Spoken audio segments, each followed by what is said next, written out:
નમસ્કાર વિદ્યાર્થી મિત્રો, ઓનલાઈન એજ્યુકેશનની અંદર આપ સર્વે વિદ્યાર્થી મિત્રોનું ફરી એક વખત હાર્દિક સ્વાગત છે। પ્રકરણ 4ની અંદર આપણે આગળ વધીએ તો અગાઉ આપણે જે જોયો પ્રશ્ન પ્રાચીન વૈદિક સાહિત્યનો પરિચય આપો, તો વૈદિક સાહિત્યની અંદર આપણે 4 વેદ જોયા, ઉપનિષદ જોયા, બ્રાહ્મણ ગ્રંથો જોયા, આરણ્યકો જોયા અને વેદાંગો જોયા।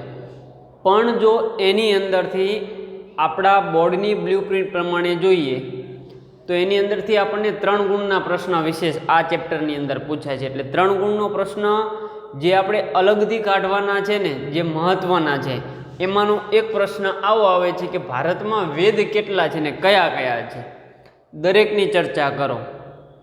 તો એની એ જ ડિટેલ આપણે લખવાની છે, મેં તમને અગાઉ પણ કીધેલું છે, પણ આને વ્યવસ્થિત રીતે સમજવાના છે। માત્ર વેદ પૂછાય ને વેદ, તો વેદની જ માહિતી આપણે આપવાની થાય, કારણ કે ગુણભાર આપણને 3 ગુણનો છે। પણ જો આખું વૈદિક સાહિત્ય પૂછાય ને તો એની અંદર બ્રાહ્મણ ગ્રંથો, ઉપનિષદો, આરણ્યકો, વેદાંગો અને આ 4 વેદનો ઉપયોગ કરીને આપણે આન્સર લખવાનો થાય છે। પણ જો આવો પ્રશ્ન પૂછાય કે ભારતમાં વેદ કેટલા છે ને કયા કયા છે તે સમજાવો, તો આપણે ફટાફટ ઝડપથી આપણે અગાઉ આ અભ્યાસ આનો કરી ચૂકેલા છીએ, તેમ છતાંય ફરી વખત આ 3 ગુણનો પ્રશ્ન પૂછાય તો આપણને વ્યવસ્થિત રીતે યાદ રહે એના માટે સરળ પદ્ધતિથી આપણે યાદ રાખીશું। વેદ કેટલા છે તો આપણને બધાને ખબર છે, કેટલા છે ભાઈ? 4। કયા કયા છે? પહેલો અહીંયા આપણે કેટલા છે જવાબ આપી દીધો, હા। કયા કયા છે તો કે ઋગ્વેદ, સામવેદ, યજુર્વેદ અને અથર્વવેદ, આ 4 વેદ છે। ક્લિયર? હવે આ દરેકની અહીંયા આપણે સમજૂતી આપવાની છે અથવા એને ચર્ચા કરવાની છે। તો પહેલો વેદ હતો આપણો ઋગ્વેદ। તો ઋગ્વેદ આપણને માહિતી ખબર જ છે કે ઋગ્વેદ એ ભારતના પ્રાચીનતમ પુસ્તકોની અંદર સ્થાન ધરાવે છે। પુસ્તક ન હોય તો એના અર્થની અંદર આપણે શું થાય? અહીંયા ગ્રંથ, ભારતનો પ્રાચીનતમ ગ્રંથ પૂછાય તો આ, અને પુસ્તક પૂછાય તો હોય આ। એની અંદર 1028 ઋચાઓ છે। કેટલી ઋચાઓ છે? 1028 ઋચાઓ, સ્તુતિઓ જેને મંત્રો કહીએ છીએ, એ શેની અંદર આપેલી છે? તો કે ઋગ્વેદની અંદર। હવે જો અહીંયા થોડુંક આપણે ઉમેરી દઈએ આપણી સરળતા ખાતર, તો કે અહીંયા ઋગ્વેદની અંદર આ 1028 ઋચાઓ તમે કોઈ સર યાદ રાખવા માટે શું કરીશું? તો અહીંયા જુઓ તમે, અહીંયા મેં તમને ગુજરાતીની અંદર લખેલા છે 1028 ઋચાઓ છે, તો ઋગ્વેદની અંદર જ એવું આપણને સરળતા ખાતર બની જાય એવું છે। તો જો અહીંયાથી અહીંયા લઈએ એટલે એક થઈ ગયો, હા। આ બંનેને અહીંયા જોઈન્ટ કરી દઈએ એટલે 0 થઈ જાય છે, હા। અહીંયા ઉપરનો છે એને 2 કરી દો, આ બગડો છે, હા। અને આ 3 છે એની અંદરના ઉપરના ભાગને આટલો કરી દો, શું થઈ જશે? 1028 ઋચાઓ। જો કે કલર ચોકથી મેં લખેલું જ છે, ન દેખાતું હોય તો હજી ફરી વખત જોઈ લેજો। 1028 ઋચાઓ ઋગ્વેદની અંદર યાદ રાખવા માટે સરળ આંકડાઓ આપણે ઋગ્વેદની અંદર જ એડ કરેલા છે। આ ઉપરાંત કેટલા ભાગમાં ઋગ્વેદ વહેંચાયેલો છે? 10। આ મળી જાય એટલે 10 તો આપણને આપેલા જ છે। ક્લિયર? તો ઋગ્વેદ સૌથી પ્રાચીન પુસ્તક અથવા ગ્રંથ તરીકે છે, 1028 ઋચાઓ છે અને ઋગ્વેદ 10 ભાગની અંદર વહેંચાયેલો છે। આ ઋચાઓની અંદર દેવોની સ્તુતિઓ છે, યજ્ઞના પ્રસંગો છે, આ ઉપરાંત ઉષાને જે સંબોધક કેટલીક મનમોહક સ્તુતિઓનું વર્ણન પણ શેની અંદર કરવામાં આવેલું છે? ઋગ્વેદની અંદર। ક્લિયર? આ હતો આપણો પહેલો વેદ અથવા પ્રાચીન વેદ હતો ઋગ્વેદ। એવી રીતે બીજો વેદ આવે છે સામવેદ। તો સામવેદની અંદર ઋચાઓનું ગાન કરવામાં આવેલું છે। કઈ ઋચાઓ? તો કે ઋગ્વેદની અંદર જે 1028 ઋચાઓ છે ને, આ 1028 ઋચાઓનું ગાન, એને ગાવું કેવી રીતે એનું વર્ણન કરવામાં આવેલું છે। એટલે આ સામવેદને સંગીતની ગંગોત્રી તરીકે ઓળખવામાં આવે છે।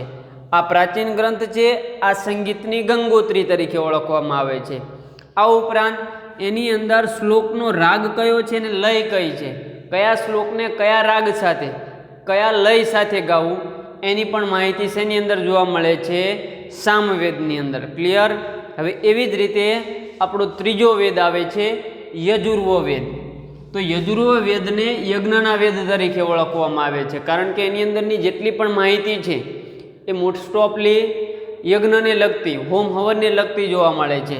અને આ યજુર્વેદ છે ને એ ગદ્ય અને પદ્ય બે સ્વરૂપની અંદર જોવા મળે છે, વાર્તા સ્વરૂપે અને કાવ્ય સ્વરૂપે, બંને સ્વરૂપે એની અંદર જોવા મળે છે. યજુર્વેદની અંદર યજ્ઞના જે મંત્રો છે, એની અંદરની જે ક્રિયાઓ છે, એની અંદરની જે વિધિઓ છે, એનું વર્ણન આ યજુર્વેદની અંદર કરવામાં આવેલું છે. ક્લિયર? તો કે યજુર્વેદ યજ્ઞનો વેદ છે, ગદ્ય અને પદ્ય સ્વરૂપે સંગ્રહાયેલો છે. યજ્ઞના જે મંત્રો છે, ક્રિયાઓ છે, વિધિઓ છે, આનું વર્ણન શેની અંદર જોવા મળે છે? તો કે યજુર્વેદની અંદર. એવી રીતે હવે આવે છે અથર્વવેદ. તો કે અથર્વવેદ કર્મકાંડ અને સંસ્કારોનું વર્ણન દર્શાવે છે. સંસ્કારો અને કર્મકાંડના વેદ તરીકે કયો વેદ ઓળખાય છે? તો કે અથર્વવેદ. ક્લિયર? આ હતા આપણા 4 વેદ અથવા ભારતના પ્રાચીનતમ 4 વેદ કયા છે, તો એની આપણે ડિટેલ જોઈ ગયા. હજી એક વખત ફરી વખત જોઈ જુઓ. તો કે વેદ કેટલા? તો કે 4. કયા કયા છે? ઋગ્વેદ, સામવેદ, યજુર્વેદ અને અથર્વવેદ. ઋગ્વેદ તો કે સૌથી પ્રાચીન ગ્રંથ છે, 1028 ઋચાઓ છે, 10 ભાગની અંદર વહેંચાયેલો છે. 1028 ઋચાઓની અંદર દેવોની સ્તુતિઓ આવેલી છે, યજ્ઞ પ્રસંગો છે, અને ઉષાને જે સંબોધક મનમોહક કેટલીક સ્તુતિઓનું વર્ણન પણ આ ઋગ્વેદની અંદર આપેલું છે. હવે આવે છે બીજો સામવેદ. તો કે સામવેદની અંદર 1028 ઋચાઓ છે, એનું ગાન કેવી રીતે કરવું એની માહિતી આપેલી છે. એટલે આ વેદને સંગીતની ગંગોત્રી તરીકે ઓળખવામાં આવે છે. એની અંદર કયો શ્લોક કયા રાગ અને કયા લય સાથે ગાવો એની પણ સામવેદની અંદર માહિતી આપવામાં આવેલી છે. હવે એવી જ રીતે યજુર્વેદ. તો યજુર્વેદને યજ્ઞના વેદ તરીકે ઓળખવામાં આવે છે. એ ગદ્ય અને પદ્ય સ્વરૂપે જોવા મળે છે. એની અંદર યજ્ઞના જે મંત્રો છે, એની ક્રિયાઓ છે, એની વિધિઓ છે, એનું વર્ણન યજુર્વેદની અંદર છે. અને છેલ્લે નાના એવા ટોપિકમાં અથર્વવેદ આપેલો છે. તો કે અથર્વવેદ એટલે કર્મકાંડ અને સંસ્કારોનું વર્ણન કરતો વેદ. પણ ટૂંકમાં એક ગુણનો શોર્ટ પ્રશ્ન પૂછાય તો આપણને યાદ રહેવો પડે. પ્રાચીન ગ્રંથ ઋગ્વેદ, સંગીતની ગંગોત્રી સામવેદ, યજ્ઞનો યજુર્વેદ અને કર્મકાંડ અને સંસ્કારોનો અથર્વવેદ. ક્લિયર? આપણે ફટાફટ ઝડપથી આપણા મગજની અંદર ફિટ થઈ જવો પડે, કારણ કે આ બહુ અતિ મહત્ત્વના આ ચેપ્ટરનો પ્રશ્ન આપણે ગણી શકીએ છીએ. ક્લિયર? હવે આપણે આગળ થોડાક વધીએ.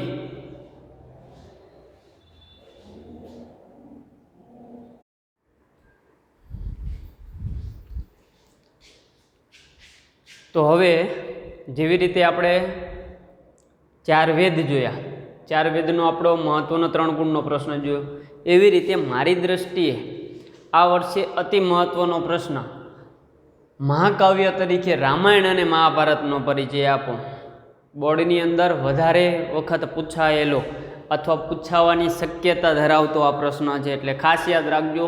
અને આપણને બધાને રામાયણ અને મહાભારતનું નામ આવે એટલે લગભગ અડધી ડિટેલ તો એમ નામ આવી જ જાય.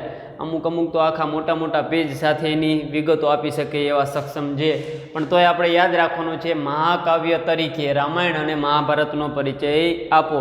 રામાયણ અને મહાભારત એ ભારતીય સંસ્કૃતિની અંદર ઘણા બધા લોકોને ઉપદેશો ઘણા બધા આપેલા છે. એની અંદરના કેટલાક મંથનોના કારણે એમના વિચારોની અંદર પણ પરિવર્તન લાવવામાં ઘણી મહત્ત્વની ભૂમિકા ભજવનારા 2 ગ્રંથો છે. અને એ પાછું મહાકાવ્યો સ્વરૂપે છે. કાવ્ય સ્વરૂપે છે એટલે પાછા મહાકાવ્યો છે. કેમ મહાકાવ્યો છે તો આપણે અંદરની ડિટેલ જોઈએ એટલે આપણને ખબર પડે છે. તો વર્તમાનની અંદર જે આપણે મહાભારત અને રામાયણનું જે સ્વરૂપ જોવા મળે છે, અત્યારે જે આપણી જોડે ગ્રંથો છે ને એ ઈસવીસન પૂર્વેના ઈસવીસનની 2જી સદીના જોવા મળે છે. ક્યારના છે? ઈસવીસન 2જી સદીના. રામાયણ અને મહાભારત બંનેની વાત કરું છું. તો હવે એમાંથી આપણે રામાયણ વિશે ખાલી માહિતી મેળવીએ. તો કે રામાયણની રચના કોણે કરેલી છે? બધાને આપણને આવડે જ તે. કોને આવડે? કોને કરેલી છે? વાલ્મીકીએ. તો રામાયણના રચિતા છે વાલ્મીકી. રામાયણ કાંડ સ્વરૂપે લખાયેલો છે. કાંડ આવે છે ને, અયોધ્યા કાંડ છે, રામ અને સીતાના વનવાસનો છે, પછી ઘણા બધા એવી રીતે કાંડ સ્વરૂપે સંગ્રહાયેલો છે. રામાયણની અંદર શું આવે છે? કાંડ. રચિતા કોણ છે? વાલ્મીકી. અને આની અંદર કોની કથા આવે છે? તો કે રામચંદ્રની. રામચંદ્ર ક્યાંના? અયોધ્યાના રાજવી. અયોધ્યાના રાજવી રામચંદ્રની દિલચસ્પ ઘટનાઓ અને સાહસોનું વર્ણન છે. એમને જે ઉપદેશો અથવા જે પરિવર્તન એમના જીવનની અંદર આવ્યા, એમને જે એમના જીવનની અંદર ઘટનાઓ ઘટી છે એનું વર્ણન શેની અંદર જોવા મળે છે?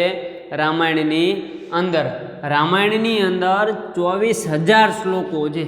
કેટલા છે? 24,000 શ્લોકો છે.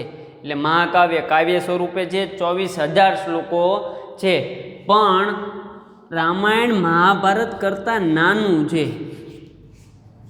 એની સાઈઝ, એની અંદરની ડિટેલ મહાભારત જેટલી છે નહીં. પણ ટૂંકમાં આટલી ડિટેલ આપણને યાદ રહેવી પડે રામાયણની. રામાયણના રચિતા તો કે વાલ્મીકી, એ કાંડ સ્વરૂપે જોવા મળે છે રામાયણ. એની અંદર અયોધ્યાના રાજવી રામચંદ્રની કથાઓનો ઉલ્લેખ કરવામાં આવેલો છે. આ ઉપરાંત રામની કેટલીક દિલચસ્પ ઘટનાઓ અને એમના સાહસોનું વર્ણન કરવામાં આવેલું છે. રામાયણની અંદર 24,000 શ્લોકોનું વર્ણન કરવામાં આવેલું છે. પણ તે મહાભારત કરતાં કેવું છે? નાનું જોવા મળે છે. એવી રીતે હવે અહીંયા આપણે મહાભારતની વાત કરીએ તો કે મહાભારતના રચિતા કોણ છે? વેદવ્યાસ. અહીંયા કોણ હતા?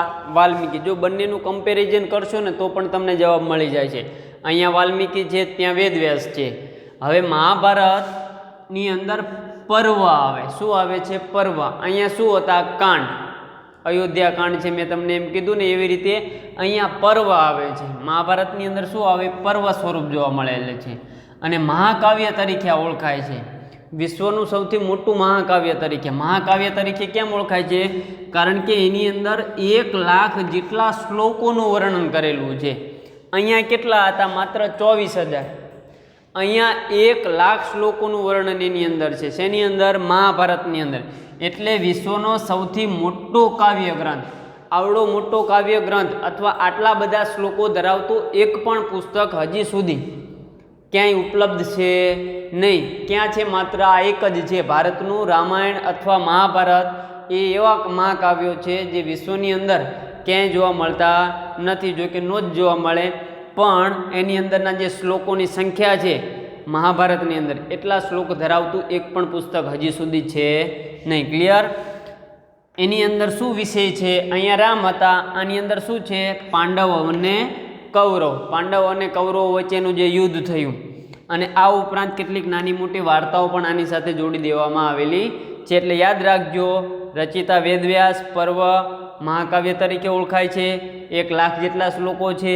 એટલે વિશ્વનું સૌથી મોટું મહાકાવ્ય છે. પાંડવો અને કૌરવોના યુદ્ધનું એની અંદર વર્ણન છે. આ ઉપરાંત કેટલીક નાની મોટી વાર્તાઓનું પણ એની અંદર વર્ણન કરવામાં આવેલું છે. આ ઉપરાંત મહાભારતના જ એક અંશ તરીકે અથવા મહાભારતમાંથીને જ એક જુદું પડેલું અથવા મહાભારતનો એક નાનો અંશ, એટલે એને શું કહીશું? શ્રીમદ ભગવદ્ ગીતા. ભગવદ્ ગીતાનો ઉદ્ભવ શેમાંથી થયો? મહાભારતની અંદરથી. કૃષ્ણ અને અર્જુન વચ્ચેના જે સંવાદ થયા ને યુદ્ધના મેદાનની અંદર, એને આપણે ભગવદ્ ગીતા તરીકે ઓળખીએ છીએ. તો કે ભગવદ્ ગીતાની અંદર અથવા મહાભારતના જ એક ભાગ તરીકે ભગવદ્ ગીતાની અંદર દાર્શનિક સિદ્ધાંતોનું વર્ણન કરવામાં આવેલું છે. આ ઉપરાંત એની અંદર મોક્ષ પ્રાપ્તિના 3 માર્ગ, મોક્ષ મેળવવા માટેના કયા કયા 3 માર્ગ છે તો એનું વર્ણન અહીંયા કરેલું છે. તો કે ભક્તિ, કર્મ અને જ્ઞાન. આ 3 છે ને મોક્ષ પ્રાપ્તિના માર્ગ છે. જ્ઞાન, ભક્તિ અને કર્મ. આ 3નું વર્ણન આ શ્રીમદ ભગવદ્ ગીતાની અંદર છે. પણ ભગવદ્ ગીતા શેનો ભાગ છે? મહાભારતનો. ક્લિયર? યાદ રહી જશે બધાને. ફરી વખત ખાલી કમ્પેરિઝન કરું છું રામાયણ અને મહાભારત. રામાયણના રચિતા તો કે વાલ્મીકી, મહાભારતના રચિતા તો કે વેદવ્યાસ. આની અંદર શું આવે છે? રામાયણની અંદર તો કે કાંડ આવે છે. આની અંદર પર્વ આવે છે. આની અંદર કોની કથા છે? તો કે રામચંદ્રની. આની અંદર શું આવે છે? તો કે પાંડવ અને કૌરવની. રામ અયોધ્યાના રાજવી અને એમની દિલચસ્પ ઘટનાઓ છે. તો અહીંયા પણ નાની મોટી વાર્તાઓ જોડેલી છે. અહીંયા 24,000 શ્લોકો છે. અહીંયા 1 લાખ શ્લોક છે. મહાભારત કરતાં કેવું છે? નાનું. કેમ? કારણ કે અહીંયા 24,000 છે, અહીંયા 1 લાખ છે. પણ આની અંદર થોડીક ડિટેલ જોઈએ વધારે તો કે મહાભારતનો જ એક ભાગ અથવા એક નાનો એવો અંશ, એટલે એને શું કહીશું આપણે? શ્રીમદ ભગવદ્ ગીતા. એની અંદર દાર્શનિક સિદ્ધાંતોનું વર્ણન છે અને મોક્ષ પ્રાપ્તિના 3 માર્ગ, જ્ઞાન, ભક્તિ અને કર્મ, એનું પણ વર્ણન શેની અંદર જોવા મળે છે? મહાભારતની અંદર અથવા શ્રીમદ ભગવદ્ ગીતાની અંદર. ભગવદ્ ગીતા જ રામાયણનો એક મહાભારતનો એક ભાગ છે. ક્લિયર? આ આખા બે પ્રશ્ન વ્યવસ્થિત રીતે તમારી ફેરબુકની અંદર ઉતારી લેજો. જય ગુરુદેવ.